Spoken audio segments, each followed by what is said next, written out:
national des administrateurs de Côte d'Ivoire organisait les 7 et 8 novembre 2022 la première édition des Journées africaines de l'administrateur, ayant pour thématique centrale le conseil d'administration face à la gestion de crise, mission, responsabilité et bonnes pratiques.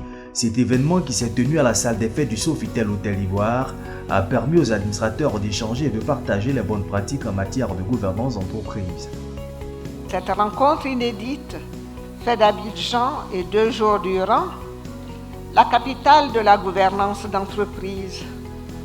Et cela n'a été possible que grâce à la bienveillance des plus hautes autorités ivoiriennes. En l'occurrence, son Excellence, M. Alassane Ouattara, président de la République de Côte d'Ivoire, dont la posture a toujours été soutenue par des actions avant-gardistes, comme les assises qui s'ouvrent ce jour, et nous nous en félicitons.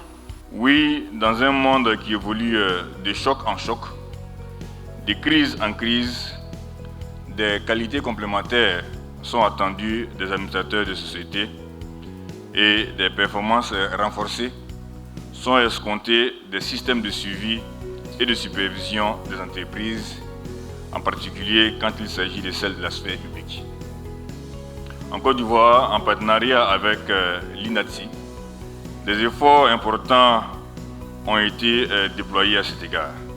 Leadership, mission et responsabilité du conseil d'administration face à une crise.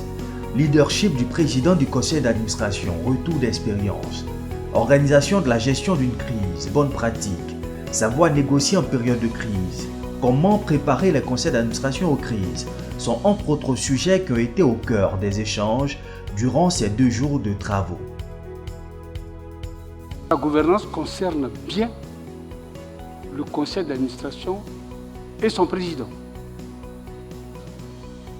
Les administrateurs sont des collègues, mais ceux qui en ont la charge, c'est eux. Donc, ils doivent faire en sorte que la gouvernance soit respectée d'abord. Parce que tous les tests, que ce soit l'OADA ou que ce soit des tests de société, de la gestion de société parapublique, on parle de la responsabilité du conseil d'administration. La crise, c'est un événement inattendu qui impacte le fonctionnement normal de l'entreprise, qui suscite souvent l'émotion, voire l'inquiétude, la peur, et dont l'apparition peut nuire à l'image et à la réputation de votre entreprise. Lorsque nous faisons une démarche d'évaluation ou d'appréciation des risques, on va s'efforcer de définir des critères d'acceptation des risques. Lesquels critères d'acceptation des risques doivent être permanents. On ne définit pas les critères d'acceptation des risques à la fin du process. Ils sont définis au début, on y fait référence de façon continue pour qu'il n'y ait pas de méprise. J'ai quand même été bluffée, parce qu'il n'y a pas d'autre mot, par la résilience des entreprises pendant la pandémie. C'était quand même hallucinant ce qui s'est passé. On a réussi l'immense majorité des entreprises ont survécu. On a fait ça en inventant des trucs de fou, on a fait des bouts de ficelle, on a utilisé des trucs qu'on n'aurait jamais fait. Cette première édition des Journées africaines de l'administrateur a enregistré 200 participants venus de 13 pays, à savoir le Bénin, le Burkina Faso, le Cameroun, le Congo-Brazzaville, la Côte d'Ivoire, le Gabon, la Guinée, le Maroc, le Mali, la République démocratique du Congo, le Rwanda, le Sénégal et le Togo. Je suis extrêmement touchée par cette mise à l'honneur du Maroc.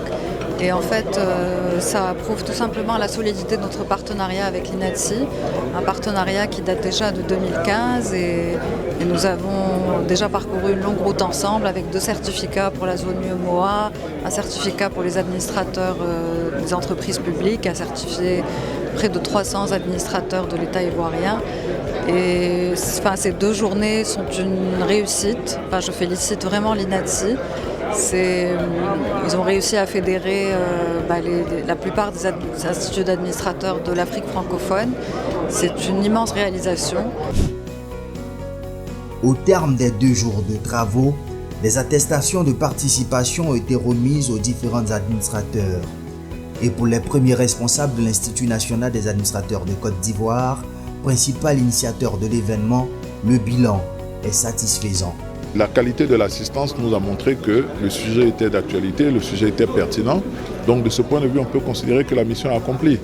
La vraie mission sera accomplie lorsqu'on se rendra compte que nos entreprises, dans leur vécu, ont des administrateurs capables de faire face avec efficacité et compétence aux crises. Oui, à notre niveau, nous sommes satisfaits, mais ce n'est pas l'autosatisfaction qui m'intéresse, moi, c'est le feedback de toutes ces personnes que nous avons invitées, qui sont venues, qui ont suivi assidûment les formations pendant 2 jours durant et qui nous ont dit toute leur satisfaction et qui sont prêts à revenir à Abidjan pour continuer l'aventure avec nous. Oui, nous sommes satisfaits, mais nous sommes satisfaits de la satisfaction de nos invités. Toute première du genre, ces journées constituent un cadre périodique de rencontres permettant aux acteurs de la gouvernance d'entreprises d'Afrique de se former et d'échanger sur les bonnes pratiques de gouvernance. Cette première édition des Journées africaines de l'administrateur a réuni les présidents de conseils d'administration, les administrateurs de sociétés des pays des zones CEMAC, UEMOA et Afrique du Nord francophone.